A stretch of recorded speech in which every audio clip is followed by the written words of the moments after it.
lagi bersama saya, Cindy. Jadi, pada pertemuan kali ini kita akan membahas 6 materi sekaligus, yaitu ada morfologis, klasifikasi bunyi, ilmu bunyi, bunyi suprasegmental, fonologi suprasegmental, dan proses morfemis. Yuk disimak videonya. Pertama-tama kita akan membahas tentang fonologi, di mana fonologi adalah cabang linguistik yang mengkaji tentang bunyi bahasa, proses terbentuknya, dan perubahannya. Istilah ini berasal dari bahasa Yunani, di mana phon berarti bunyi dan logos artinya ilmu. Objek kajian fonologi terbagi menjadi dua, yaitu fonetik dan fonemik. Fonetik yaitu mengkaji bunyi bahasa tanpa memperhatikan fungsi pembeda makna, dan sebaliknya yaitu fonemik, yaitu berarti mengkaji bunyi bahasa sebagai fonem yang berfungsi untuk membedakan makna. Nah, selanjutnya kita akan membahas tentang klasifikasi bunyi. Bunyi terbagi menjadi 4, yaitu ada bunyi vokal, difton, konsonan, dan suprasegmental, di mana bunyi vokal berdasarkan posisi lidah terbagi menjadi 2, yaitu ada secara vertikal dan secara horizontal, di mana secara vertikal yaitu vokal tinggi yang meliputi I dan U, dan vokal rendah adalah A. Sementara itu, secara horizontal, vokal depan yaitu berbunyi I dan E, vokal pusat yaitu berbunyi A, dan vokal belakang yaitu terdiri dari U dan O.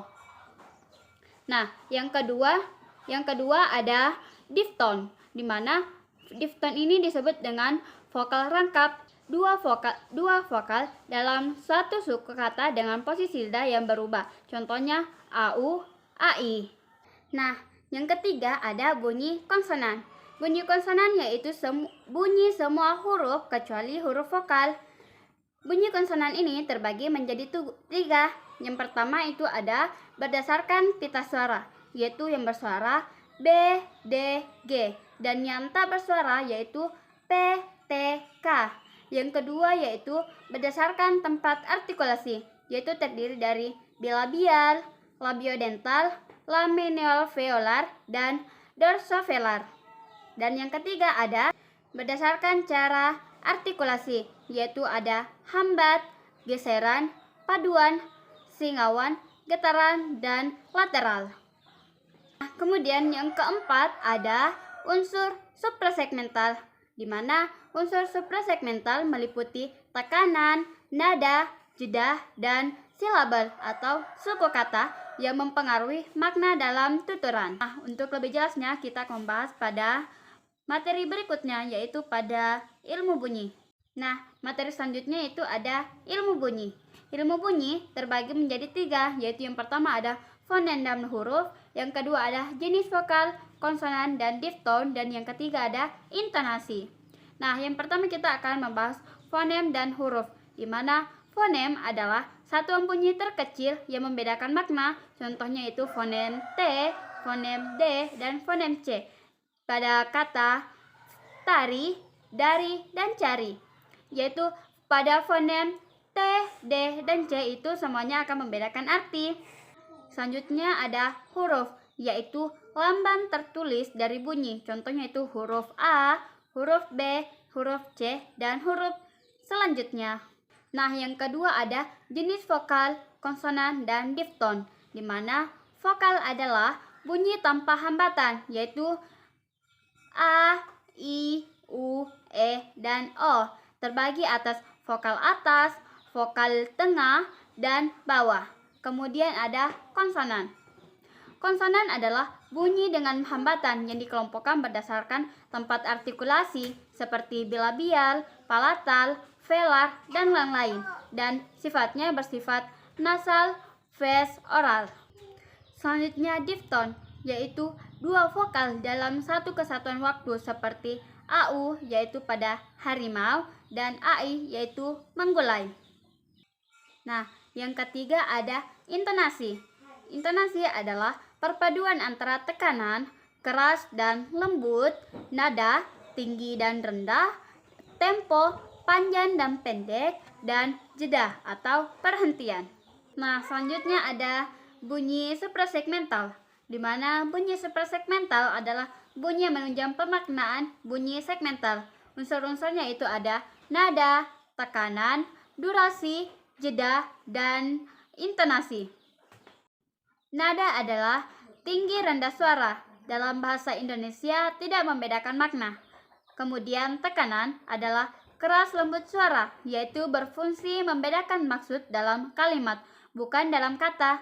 Dan durasi merupakan panjang pendek ucapan, berfungsi dalam kalimat untuk penekanan. Jeda adalah perhentian sejenak yang dapat mengubah makna kalimat. Dan intonasi adalah sangat berpengaruh dalam membedakan kalimat, berita, tanya, dan perintah. Selanjutnya ada fonologi suprasegmental.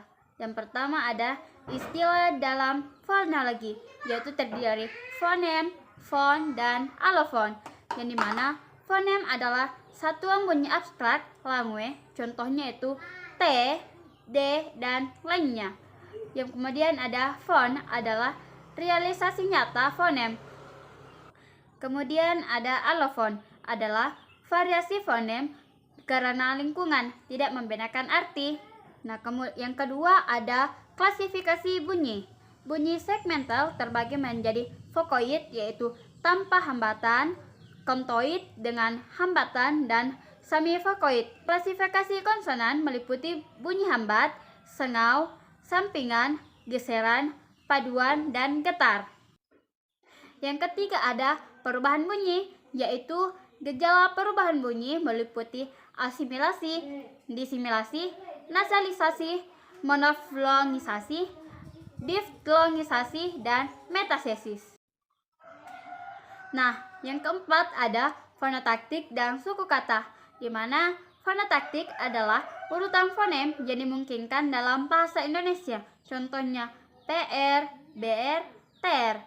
Dan pola suku adalah V, KV, KVK, KKV, KKV. Nah, materi terakhir yaitu ada proses morfemis. Proses morfemis ini terbagi menjadi dua, yaitu proses morfologis dan morfonemik.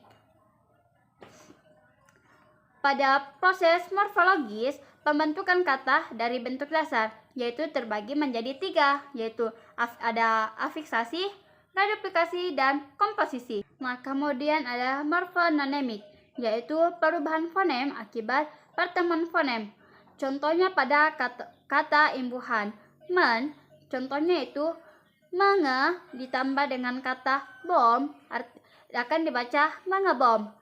Seperti pada men tambah tulis dibaca menulis.